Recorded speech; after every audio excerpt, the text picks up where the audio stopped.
The 90s laid the brickwork for what LGBTQ cinema would become in the decades that followed. But which movies were the best gay movies of the 90s? In this video, I'll be rounding up the 5 best gay movies of the 90s, based on reviews and critical responses, of course. And if you don't know by now, these top 5 videos are brought to you proudly by my Patreon members. If you don't know, I also have a Patreon where I show you stuff that I don't show on YouTube, so if you want to check it out, I've got a link in the description of this video.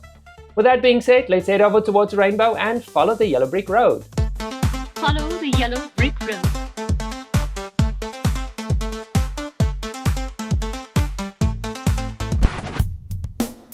Why would Mr. Wheeler and the others behave so outrageously? Because they found out Andy was sick? He's not answering the question. Perhaps. Philadelphia, Jonathan Demme's powerhouse film that opened on December 22nd, starred Tom Hanks as Andrew Beckett, a lawyer fighting AIDS discrimination alongside Denzel Washington's skeptical attorney. What'd you get? What? Did you find a lawyer? I'm a lawyer. It was a mainstream breakthrough we all craved. Bruce Springsteen's title track sealed it, turning personal loss into a rallying cry. It was a box office hit at $260 million worldwide. But the real win was bringing the epidemic into multiplexes, forcing America to look our way. If you snuck into the theater as a teen, tissues in hand, it felt like a validation wrapped in tragedy. Mr. Collins' sexual orientation has nothing to do with this case. Please have a seat, Miss Kinnear. Just talk to me! Some things are just hard to say. I know that. You think I'm too young? I think it's just a phase. 1996 was a strong year for gay-themed films that explored love, loss and identity. Beautiful Thing, directed by Eddie MacDonald, premiered in the UK on June 21st, 1996, and told the story of 2 teenage boys discovering their feelings for each other on a London housing estate. Do you think I'm queer? Don't matter what I think.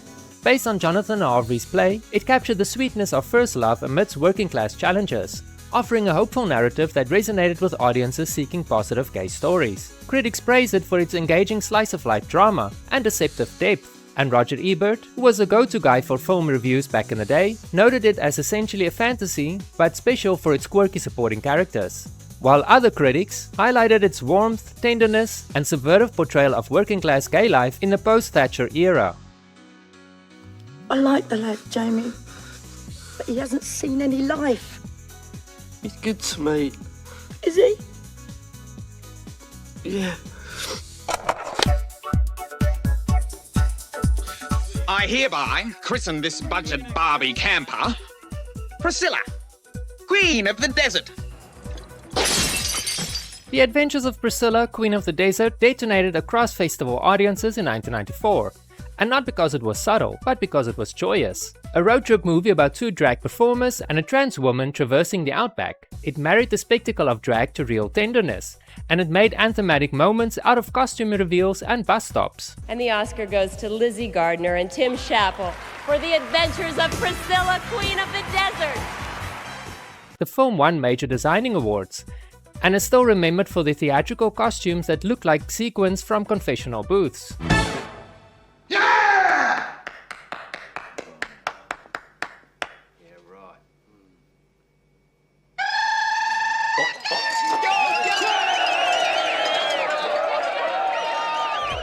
It also moved the idea of drag from marginal stage to global cultural conversation. The film's aesthetic is a gift for visuals. The lavender pink bus, explosive costume reveals, and the kind of soundtrack that makes audiences clap in the middle of a scene. The Adventures of Priscilla, Queen of the Desert. This is not. Is she? Oh, you can't do that with a ping-pong ball. Okay, our next movie is one of the entries this weekend in the 33rd Annual New York Film Festival. It's called The Celluloid Closet, and it's an amusing and perceptive documentary about homosexuals in the movies during nearly a century. The Celluloid Closet is a documentary exploring how Hollywood has depicted LGBTQ+ people from the early days of cinema through the late 20th century. Based on The Celluloid Closet by Vito Russo, it combines film clips with interviews from actors, directors, and writers to reveal the patterns of censorship, coded characters, and stereotypes. Well, you got very good at projecting subtext without saying a word about what you were doing. The best example I lived through is writing Ben-Hur. The documentary shows how queer identities were often hidden, villainized, or treated as tragic. It also highlights the rare moments of more honest representation, demonstrating how film history both reflected and shaped societal attitudes towards LGBTQ+ communities. The importance of the film lies in how it clearly connects media representation to real-world perception.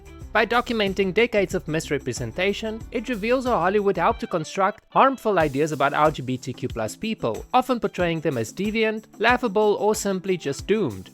These portrayals didn't just stay on the screen, they influenced how audiences understood LGBTQ+ identities, reinforcing stigma and silence. The documentary also gave language to experiences many LGBTQ+ viewers already felt but couldn't easily articulate. Seeing patterns of erasure and stereotyping laid out so plainly validated the idea that representation is never neutral. It showed that invisibility can be just as damaging as negative portrayal, because it denies people the chance to see themselves as normal, complex individuals. It remains influential because it not only documents the past, but also challenges the future of representation. My name is Josephine. I'm Daphne. I thought my top lip was a little thin, so every time I'd stop talking, I would...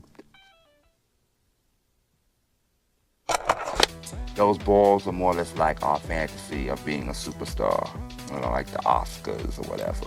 Paris is Burning is one of the 1990s most important cultural documents. This documentary brought the New York ballroom scene, created by and for Black and Latino queer and trans people, into a documentary form. It preserved the language, the performances, the politics, and the community. Paris is Burning didn't just show voguing, it gave faces and stories to a subculture that has been overlooked for years, and it's still referenced today by artists, activists, and academics. Its impact on queer history is profound. The film opened discussions about intersectionality, shedding light on how various aspects of identity intersect and affect individual experiences. The film fostered empathy and understanding amongst wider audiences. It encouraged conversations about gender identity and expression. It also celebrated queer culture and showcased the importance of chosen family within the LGBTQ+ community. By elevating these voices, the film helped to humanize LGBTQ+ experiences in 1990. I always know where I am by the way the road looks. Like I just know that I've been here before. Cinema in 1991 was where queer artists flexed risk and imagination. The year's film landscape proved two things. Queer filmmakers were experimenting in form and content, and mainstream cinema still couldn't fully reckon with queer desire, but the undercurrents were getting louder. One of the most important queer films of 1991 was My Own Private Idaho, which was directed by Gus Van Sant. The story follows two friends and hustlers, Mike, played by River Phoenix, and Scott, played by Keanu Reeves, as they drift across the Pacific Northwest, searching for connection, love, and some sense of belonging. The film became a landmark of the new queer cinema movement in the early 90s. It was raw, poetic, and unflinching in its depiction of queer desire and marginalized lives. More than that, River Phoenix's performance, especially in the campfire confession scene, remains one of the most moving portrayals of queer love in mainstream film history. These films were milestones for gay representation in film. But have you seen the films with the worst representation of gay men? You can watch that video next by clicking on the link that will be popping up on your screen in a moment. Thank you very much for watching this video. If you enjoyed it, give me a thumbs up. I really appreciate it, and it also helps my channel to grow. I'm trying to reach 50,000 subscribers by the end of this year, so if you're not subscribed yet, what are you waiting for? It costs you nothing, but it definitely helps my channel to grow. Once again, thank you very much for watching, and I'll see you in the next video.